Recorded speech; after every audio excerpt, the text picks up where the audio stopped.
to Michael O'Connor, Democrat, running for alderman in the city of Frederick. The primary day is Tuesday, September 15th. We will have election night coverage at 8 o'clock when polls close. I do recommend, if you live in the city and you are planning to vote in the primary, to make sure you know where you're voting. That's an important consideration, and I think all the candidates are trying to promote this as well. We usually have a lot of polling places in the city for whatever election it is. There's only 6 this time around.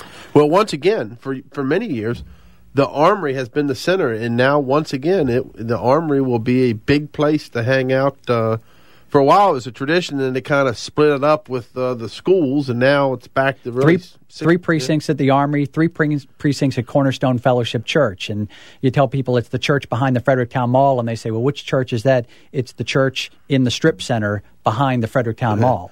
Go to Ollie's. Go to Ollie's and turn left. So what are some of the other things that are important to you, Michael, that if you're elected alderman that you will look to promote, champion, and hopefully maybe make a difference? A couple of other quick things. I think from a public information standpoint, I think our use of technology in a broad sense in terms of what we can do at City Hall is something we ought to look at. Just ways to engage citizens in the process more.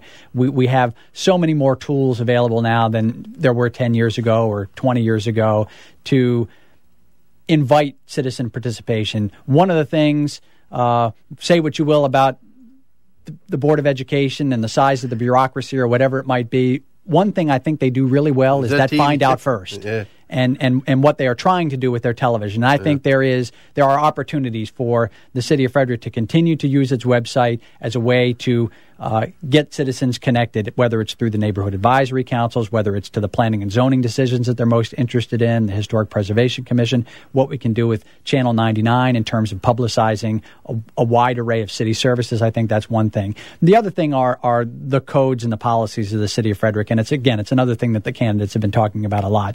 But two in particular, the Land Management Code and the Historic Preservation Commission guidelines. There's no question there needs to be some revision of these. I know that there are things sitting on the desks right now that this administration may attempt to deal with before the end of their term. Frankly, at this late juncture, I think I'd like them to wait. I think if they haven't acted on it now and some of these things have been around for a year or more, it is perhaps in the city's best interest to not attempt to push something through at the very end of a term, when we know that the mayor will not be returning, we know at least one member of the Board of Aldermen will not be returning, President Pro Tem, and allow the next administration to re-engage citizens in a process to talk about these two areas specifically. Oh, now I want you to tell me the truth, because I got it when I ran.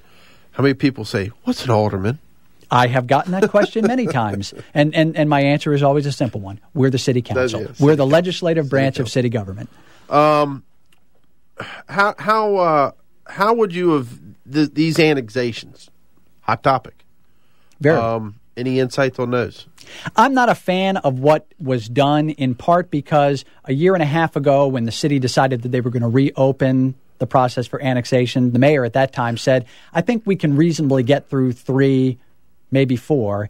And, this has been a mayor who's been pretty focused on infrastructure kinds of things. So if he says 3 or 4, you have to believe that from a timing standpoint, that's really all we're going to do. With the vote this past week, we're up to 7. And these last 3, and there are still 2 sitting in the pipeline, I think, at least 1 sitting in the pipeline that the Planning Commission has already considered that this board could still act on. So that would be a total of 8.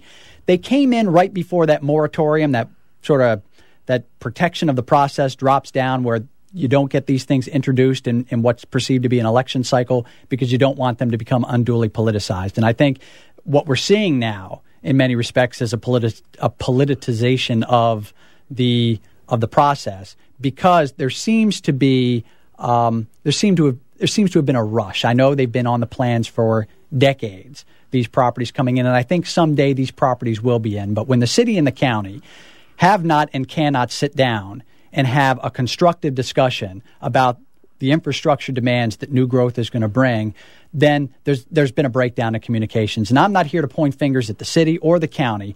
I think what we need is to elect people who have demonstrated a capacity to work with others, to listen, and to ask questions. The county agreed with the previous annexations. So it's not a question of this board being opposed to annexations, but the way in which they occur, and getting 5 county commissioners to agree on anything, particularly this board, is rather challenging, amazing, and they agree that perhaps a little more dialogue, particularly on the northern annexations, the Crum Farm and the Thatcher property, would be warranted. And I can't disagree with that. I think there needs to be more discussion. What about the West End? I guess in a lot of ways, thank goodness, has gotten a lot of exposure in this cycle. You talked about a livability code. You talked about the police a little bit. What about economic development? A lot of movement about saying, we've got to really focus on getting the Golden Mile golden again. It is an incredible tax base for the city. You got any thoughts or insights on that? It is clearly, as we've talked about, the new buzz phrase, I think, in this campaign has been infill and redevelopment. We want infill and redevelopment. Infill and redevelopment ahead of annexation is what I've talked about as a priority before, and because the infrastructure is already there. So it's a difficult process in the sense that we're not talking about unclaimed land. This land is substantially developed already. So it's about how you make that slow conversion. And I'm not going to sit here and tell you it can happen overnight. But it's about how you make a slow conversion of an area to reclaim the best aspects of what that area has to offer. And the planning documents that we have speak to the use of small area plans. And this may be, and I know some of the other candidates have talked about this as well, a perfect area to look at that, where you can engage the citizens and the business owners and the property owners already in that area to talk about it. I think there's a tremendous opportunity there that we need to take advantage of, because annexation is one approach to economic development, but we know that we're going to need economic development faster than what any annexation is going to bring to the city of Frederick. Just tune in, talk to Michael O'Connor, Democrat, running for alderman in the city of Frederick, talking to all 20 candidates running for alderman, all 6 candidates running for mayor tomorrow, talking to Jason Judd and Jennifer Daugherty in that order. Michael, we have about a minute left. If someone was tuning in, give them your pitch of why they should vote for you on September 15th.